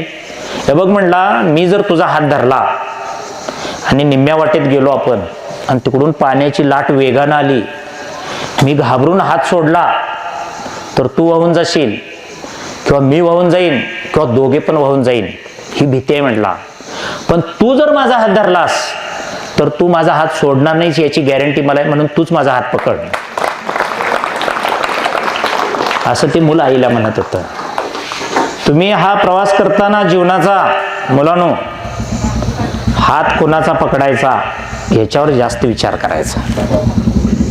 आई वडील सोडून या जगात आपलं कुणीही नसतं, आणि गुरुजन सोडून कुणीही नसतं. ही 2च माणसं आपल्या जीवनात फार महत्वाची असतात. म्हणून त्यांचा सल्ला तुम्ही ऐका. तुम्हाला गुरुजन कधीच वाईट सल्ला देणार नाहीत. वरिष्ठ माणसं जी आहेत ती चांगलाच सल्ला नेहमी देतात, आणि म्हणून त्या दृष्टीने तुम्ही वागा. अकबरानं आपल्या दरबारात एक वाक्य लिहिलेलं होतं, हेही दिवस निघून जातील आता गरिबी आहे, कष्ट करा, चांगले दिवस येतील. आम्हाला राहायला जागा नव्हती कोल्हापूरमध्ये, आता चित्रपटाचं शूटिंग होईल असलं घर आम्ही तयार केलंय. कष्ट पण तेवढेच केलेत. घरामध्ये 70 ट्रक मुरुम मी पसरलेला आहे स्वतः.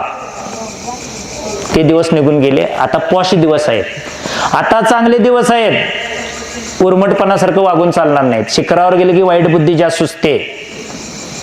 जेवढी माणसं मोठ्या पदावर गेली, मग ते पॉलिटिकल असेल, शासकीय सेवेतला असेल, मानाचा असेल, प्रतिष्ठेचा असेल, जसा माणूस वर गेला की वाईट बुद्धी सुचते लवकर. आणि अर्थशास्त्रात एक सिद्धांत आहे, प्रगती होताना संत गतीनं होते, पण अधोगती मात्र संत गतीनं होत नाही. टॉप टू बॉटम, शिखरावरनं डायरेक्ट दरीत अधोगती होते. वाडा चिरेबंदी नावाचं एक महेश एलकुंचवारचं नाटक आहे. अनेक चिरेबंदी वाडे जमीनदोस्त का झाले, त्यांना घुशी का लागल्या जास्त, तर वाड्याला प्रतिष्ठा सांभाळता आली नाही. म्हणून शिखरावर गेलं की जागा कमी असते हो शिखरावर, म्हणून शिखरावर कोण जास्त जात नाहीत आणि गेलेल्याला तिथं टिकता येत नाही, वाईट बुद्धी सुचते.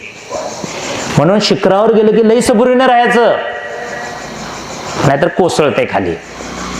म्हणून जसं शिखरावर जो जाईल, मोठं पद मिळेल, त्यानं समजायचं आता मला चॅलेंज जास्त असणार आहेत, आव्हानं जास्त आहेत, मी सबुरीनं राहिलं पाहिजे. किंवा मूळचाच स्वभाव तसा पाहिजे. दीपक मेंगाने राज्याचा संचालक झाला तरी सुद्धा तो चांगलाच राहणार, कारण का स्वभावच त्याचा बिघडण्याचा नाही ना. म्हणून ही वृत्ती जपली पाहिजे आपण, तर आपल्याला पुढे जाता येईल. मुलांना तुम्ही पोपट बनायचं नाही, गरुड बनायचं. गरुड, गरुडाचं वैशिष्ट्य काय आहे, जरा युट्यूबला घरी गेल्यानंतर गरुडाची सप्तपदी असा शब्द टाकायचा आणि ते वाचायचं. 7 पायऱ्या गरुडाच्या लाईफस्टाईल कशा असतात. त्यातील पहिली पायरी मी जाता जाता फास्ट सांगतो. गरुड योग्य संगत करतो. गरुड आणि चिमणी, तुम्ही कुराच्या कुठल्या हॉटेलवर चहा पित्याला वगैरे बघितलंय काय? बघितलंय काय? वडापाव खात्याला, क्रांती वडापाव खात्याला गरुड आणि कावळा वगैरे असं बघितलंय काय कधी? नाही.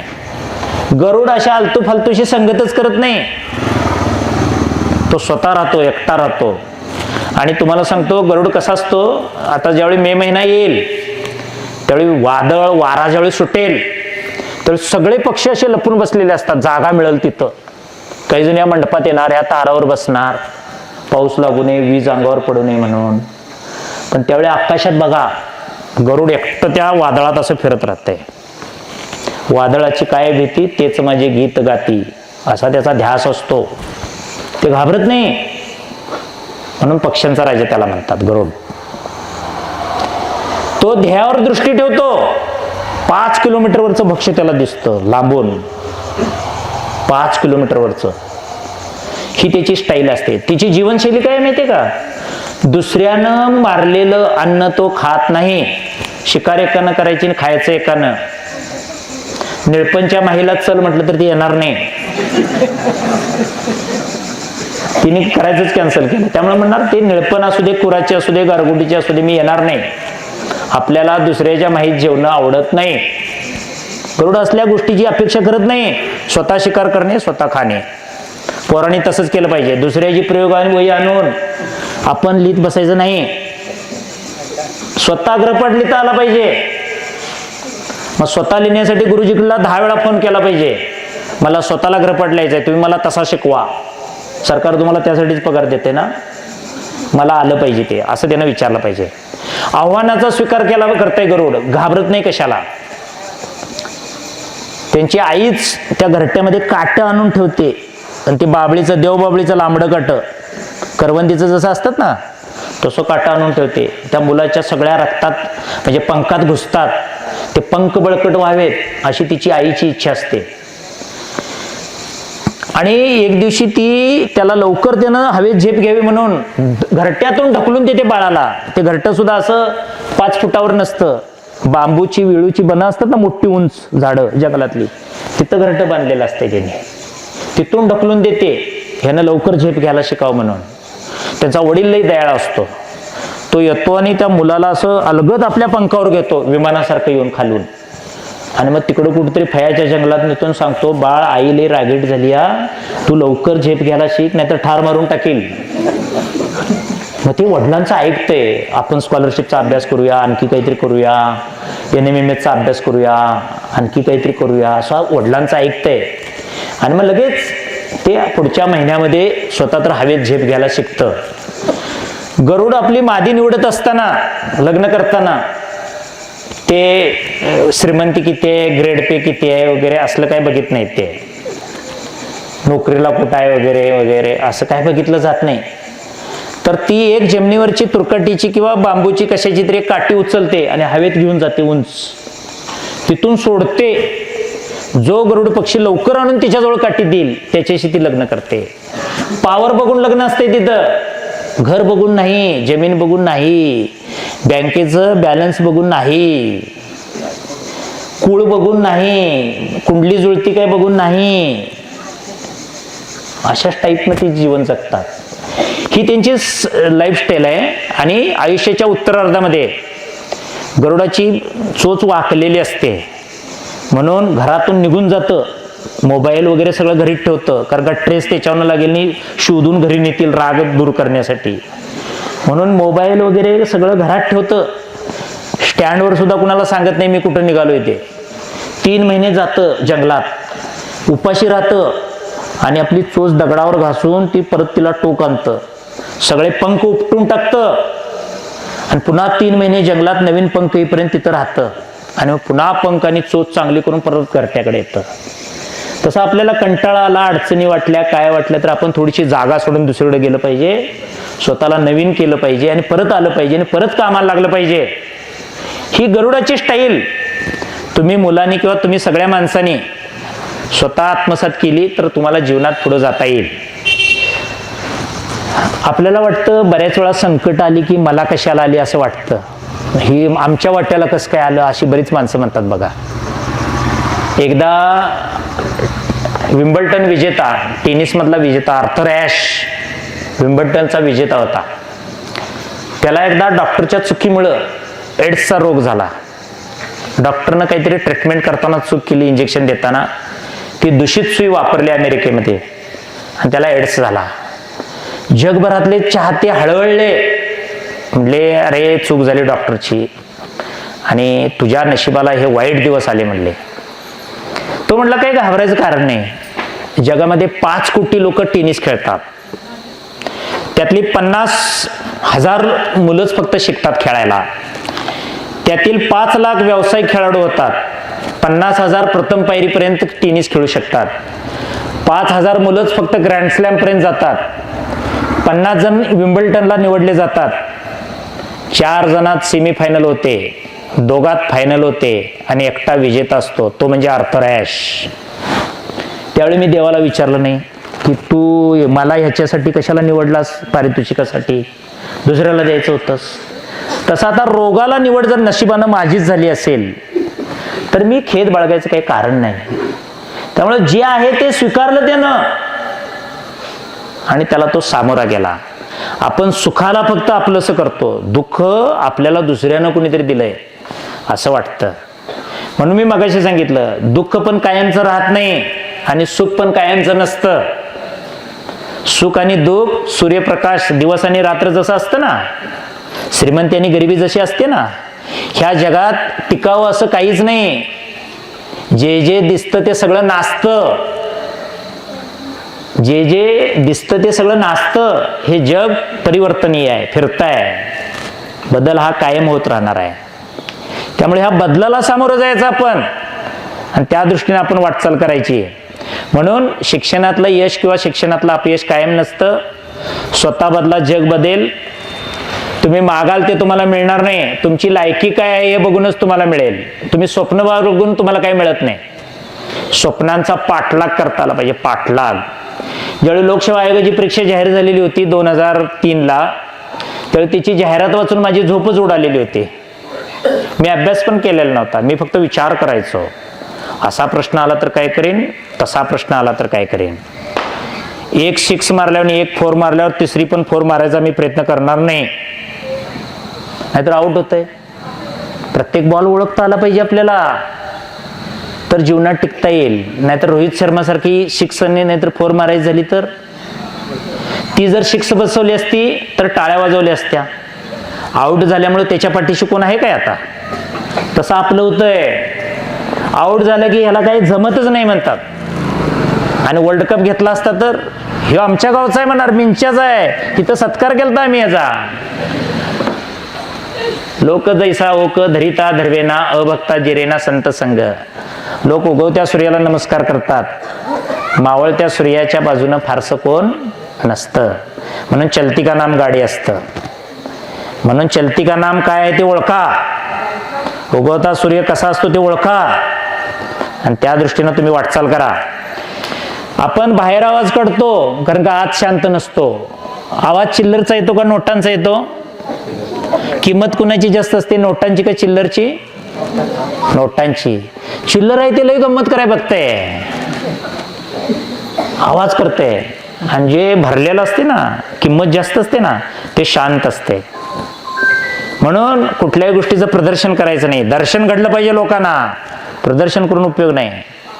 म्हणून चांगली तुमची जी काही दाखवण्याची गोष्ट आहे ती लोकांना आपोआप समजली पाहिजे.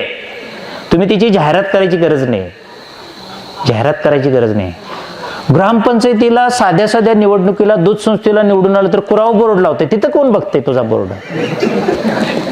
काय गरज आहे कुरावर बोर्ड लावायचं वगैरे? ते काय 5 वर्षानंतर राहणार आहे काय पद?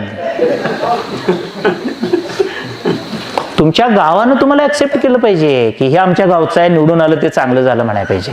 हिथं कोण म्हणत नाही म्हणून कुरावर बोर्ड लावते. म्हणून महत्व कशाला द्यायचं हे बघा, कळलं पाहिजे. आणि म्हणून त्या दृष्टीनं पाहिलं पाहिजे. उद्या मरण येणार आहे असं समजून आज जगायचं, कारण का मरण कधी येईल सांगता येत नाही. मरण कधी येणार आहे हे कोणालाही माहित नाही. उद्या मरण येणार आहे असं समजून आज जगायचं. आणि मरणच नको असेल, मरणच नको असेल तर तुम्ही चांगलं शिकायचं. जा बाळा, त्याची काय समस्या आहे बघ, त्याला घेऊन जा. तर आपण, आपल्याला जर मरण नको असेल तर आपण चांगलं शिकलं पाहिजे. म्हणून चांगलं शिका. शिकणे याचा अर्थ फक्त शाळेतलं बुक शिकणं नव्हे, गुण याच्याबरोबर सद्गुण हे शिकलं गेलं पाहिजे. आता तुम्ही पालकांनी काय केलं पाहिजे तर मुलासाठी वेळ चांगला खर्च केला पाहिजे. तुम्ही बाळाला जन्म देता पण बाळ आपल्याला नाव देतं. तुम्हाला बाप म्हणून ही उपाधी कुणामुळे मिळते? मुलामुळे मिळते. तर आपण बाप मुलामुळेच होऊ शकतो, नाहीतर बाप होऊ शकत नाही. मला बाप म्हणा म्हटलं तर कोण म्हणत नाही तसं. माझी मुलंच मला बाप म्हणणार, आणि मला मुलं झाली तरच बाप म्हणणार, नाहीतर नाही बाप म्हणणार. तर आपली बाप ही ओळख ती मुलाला मूल देत असतं त्याला. आपण कधी काळी मूल होतो हे विसरायचं नाही. बरेच जण म्हणतात बघा, अभ्यास कर रे, तुम्ही शहाणं कधी होणार. माझ्या पोरानं मार्कशीटच माझं उडकून काढलं आणि 10वीचं ठेवलं माझ्या समोर. एवढी काढू काय म्हणला मार्क? मी म्हटलं तुला हे कुठे मिळालं? मी ऑनलाईन काढलं म्हटला. मिळालं, तुम्ही देत नव्हता ना मला, मी काढलं म्हटलं ऑनलाईन शोधून तुमचं मार्कशीट. म्हणून पोरांना अभ्यास करा असं तुम्ही सांगायचं नाही. त्यानं अभ्यास करावा असं तुम्ही वागायचं फक्त. त्याचं ते अभ्यास करताय. आम्ही अभ्यास कर म्हणून सांगितलं नाही, आम्हीच वर्तमानपत्र उघडून वाचत बसायचं. मग त्यांनाही वाटायचं की आपण पण अभ्यासच केला पाहिजे. त्यातून त्यांना सवय लागली अभ्यासाची चांगली. तर मुलांच्या समोर आपण या पद्धतीनं राहायचं. तर आपण त्या दृष्टीनं काय शिकवायचे आणि कसे शिकवायचे हे शाळा बघेल. तर आपण काय बघायचं, का शिकायचं आणि शिकण्याला जगण्यात कसं आणायचं हे पालकांनी बघितलं पाहिजे. तू बाळ शिकलास पण ह्या गोष्टी शिकायला पाहिजेत तुला. कपडे तुझी तू धुवायला शिकला पाहिजे, चहाचा कप तुला धुता आला पाहिजे, पाहुणे आल्यानंतर चहा तुला करता आला पाहिजे, सणवाराला आईला मदत केली पाहिजे, स्वतःची कपडे स्वतः धुतली पाहिजेत. आमच्या घरात नोकर चाकर सगळे असताना ही कपडे आता उद्या सकाळी हा शर्ट धुवून टाकणार मीच, तो पण सकाळी 7च्या आत. सिस्टीम लावून घेतली आम्ही आपल्याला सगळी. 2000 स्क्वेअर फुटाचं घर मीच झाडून काढणार. ते बायकोनं झाडावं, पोरानं झाडावं आणि मग आपण तिथं राहावं अशी भावना नाही ठेवलेली आम्ही. ह्याला म्हणायचं एज्युकेशन. हे शिकायचं आहे आपण. माझं ऑफिसमधलं काम पण खूप चांगलं करतो मी. म्हणून रिटायर झाल्यानंतर सरकारनं आहे तेवढा सगळा पगार देऊन आणि नोकरी कर म्हणून सांगितलंय. तुला कंटाळीपर्यंत कर. हे फक्त तुमच्या गुणावर आणि कामावर ठरत असतं. म्हणून तुम्ही या सगळ्या गोष्टी शिका. होम स्कूलिंग करा. मुलाने अभ्यास करायचा झाला तर तुम्ही सुद्धा घरी तसं वातावरण तयार केलं पाहिजे. तुम्ही त्या मुलांना अभ्यास करण्यासाठी त्याला शेतावर घेऊन गेलं पाहिजे, पै पाहुण्याकडे घेऊन गेलं पाहिजे, बाजारात घेऊन गेलं पाहिजे, चांगल्या व्यक्तींच्या भेटी करून आणल्या पाहिजेत, गुरुजींना जाऊन भेटलं पाहिजे, मित्रपरिवाराशी त्याची ओळख करून दिली पाहिजे, चांगल्या मुलांची संगत त्याला जोडून दिली पाहिजे, चांगल्या गोष्टी त्याला दाखवल्या पाहिजेत. आराराबांचं एक भाषण आहे बघा, एकदा मोठ्या स्क्रीनवर घरातच त्यांना दाखवा, मी कसा घडलो. आराराबांचं भाषण आहे ते ऐकून तुम्हाला सुद्धा रडू येईल. इतकं जबरदस्त भाषण 1 तासाचं आहे. बारामतीच्या तिथल्या एका सभागृहामध्ये झालेलं भाषण आहे. युट्यूबवर उपलब्ध आहे ते. आराराबा मी कसा घडलो एवढे 2 शब्द टाका. हा, आणि मोठ्या स्क्रीनवर ते एकदा घरात सगळ्यांनी बघा. इडली आर्केड आणि मी नावाचं पुस्तक वाचा. कष्ट का करायचे असतात. हॉटेल वेटरचा 350 कोटीचा मालक कसा विठ्ठल कामत होतो आणि मुंबईमध्ये हॉटेल कसं बांधतो, जगभरातले 350 हॉटेल्स कसा बांधून देतो, बशा देणारा माणूस एवढा मोठा श्रीमंत होऊ शकतो. होऊ शकतो. पेट्रोल पंपावर पेट्रोल विकणारा अंबानी देशाचा करोडपती अशा प्रकारचा श्रीमंत व्यक्ती होऊ शकतो. हे कष्टानं होऊ शकतं, त्यागानं होऊ शकतं, ध्येयानं होऊ शकतं. त्यामुळं किती 1000 कोटीची प्रॉपर्टी ते मिळवू शकतात. आपण मुलाला म्हणतो आमची तुझ्याकडून काही अपेक्षा नाही, तू मोठा हो, तुझं तू बघ, माझं तुझं, तुमचं त्याचं, आपलं काय. मग आपण सगळं त्याचं तुझं तुमचं असं म्हणतो. त्याच्या डोक्यात असलं तुझं बघ माझं बघ असं नाही करायचं. हे आपलं आहे म्हणायचं. आपलं आपण मोठं व्हायचं आहे सर्वांना घेऊन, आपण सर्वांनी पुढे जायचं आहे अशी भावना त्याच्यावर ठेवली पाहिजे. मुलावर पालकानं खरं प्रेम केलं पाहिजे. त्याच्याकडे ATM मशीन म्हणून बघितलं नाही पाहिजे, पैसे मिळवणारं यंत्र म्हणून त्याच्याकडे बघितलं नाही पाहिजे. माझा मुलगा त्या बाकावर बसलेला आहे, त्याला 5 पर्याय दिलेत मी. तू PhD झालायस, सेट परीक्षा झालायस, एकतर प्राध्यापक व्हायचं, शेती करायची ते जर जमलं नाही तर तिसरा पर्याय उद्योग काढायचा, तो चांगला करायचा, आणि ते नाही झालं तर आणखी कुठले तरी पर्याय बघायचे. पण एकाच गोष्टीवर मी हटून बसवून आणि तेच करीन असं काही नाही. त्यामुळं मुलासमोर असे पर्याय ठेवले पाहिजेत तर मुलं मोठी होतील. तर या दृष्टीनं तुम्ही व्हायचं सर्वांनी आणि पुढं जायचं. आणि या सगळ्यापेक्षा महत्वाचं काय माहितीये काय, आनंदानं जगायचं. नोकरी लागू दे नाही लागू दे. तुम्हाला सांगू, श्रीमंत होण्यासाठी शिकलंच पाहिजे असं काही नाही. शिकलं पाहिजे पण अनौपचारिक शिक्षण जास्त झालं पाहिजे, सहज शिक्षण जास्त झालं पाहिजे. कोल्हापूरच्या कृषी महाविद्यालयाच्या समोर दीपक वडा नावाचा एक वडाचा एक स्टॉल आहे. तिथं दिवसाला 3000 वडे विकले जातात. एका वड्याची किंमत आता 25 रुपये आहे. 25 रुपये गुणिले 3000, दिवसाचा इन्कम 90,000 रुपये होतो दिवसाचा. त्यातले 30,000 40,000 खर्चाला सोडूया, 30-40,000 रुपये त्याला दिवसाला राहतात. म्हणून काही तुम्ही वडापाव तळायचा व्यवसाय करायचा नाही. मी फक्त तुम्हाला सांगितलं की पैसे कशातूनही मिळतात, पैसे कशातून मिळतात, पण पैसे शिक्षणातून जे मिळतात, नोकरीतून जे मिळतात ते म्हणजे पगाराच्या रूपानं ते खूप चांगले असतात. ते खूप चांगले असतात. माझ्या डोक्यावर 2 फॅन आहेत तिथं ऑफिसमध्ये. खूप चांगल्या प्रकारची केबिन आहे. पुण्यामध्ये नोकरी होती तर मंत्र्यासारखी केबिन होती माझ्या ऑफिसमधली.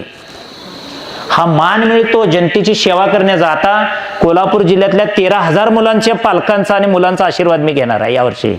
आणि महाराष्ट्रातल्या 40,000 पोरांचा आशीर्वाद मला मिळणार आहे, त्यांच्या आई वडिलांचा आणखी.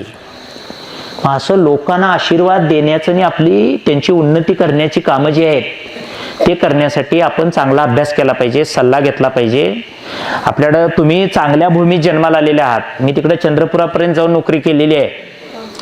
तुम्हाला गारगोटी हे गाव, इथली जी माती, इथले जे संस्कार आहेत, इथलं जे वातावरण आहे हे महाराष्ट्रात कुठेही बघायला मिळत नाही. मी काल जळगावला सुद्धा जाऊन आलोय. शनिवार रविवार जळगावमध्ये होतो.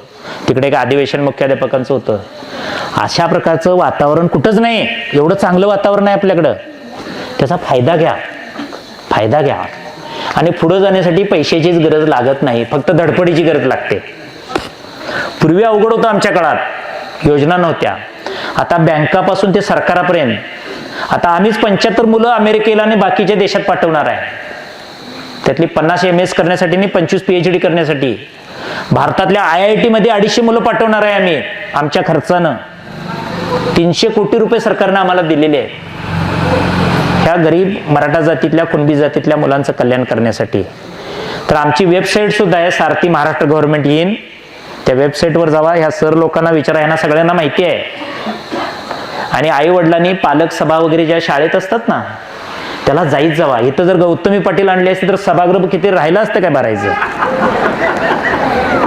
पुढच्या वर्षी जाहीर करा कासार सर गौतमीला आणणार आहे म्हणून.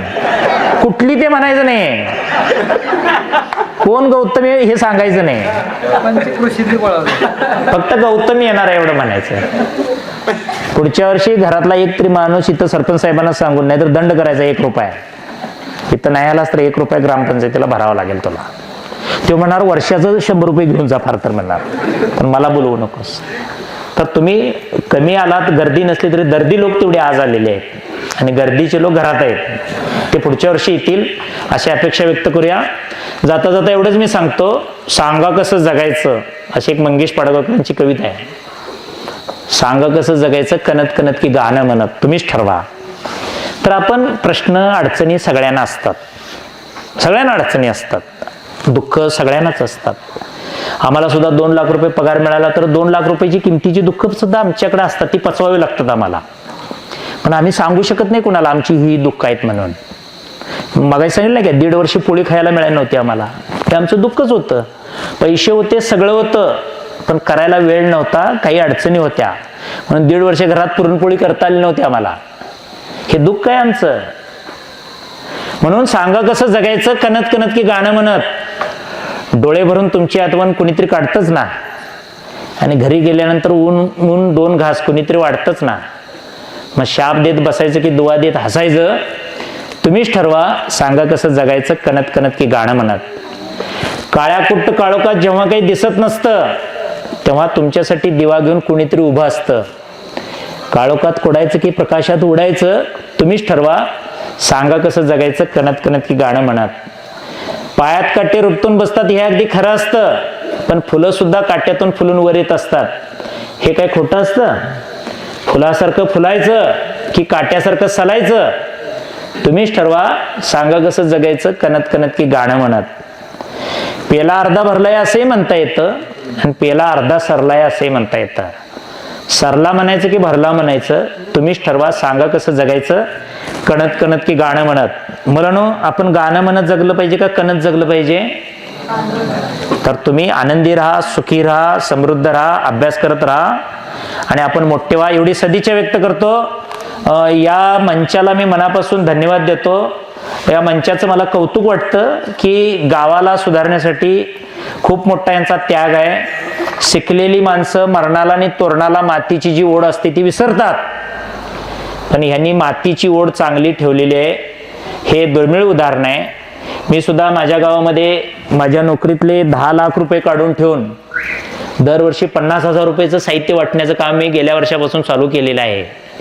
तर हे गावासाठी केलं पाहिजे. गावामुळेच आपण मोठं झालो, इथं जन्म झाला म्हणून आपण तिथपर्यंत पोहोचलो. हे ऋण आणि ही नाळ त्यांनी जपल्याबद्दल मी त्यांना व्यक्तिशः धन्यवाद देतो आणि आपण खूप चांगलं काम करता त्याबद्दल शुभेच्छा देऊन मी थांबतो. धन्यवाद.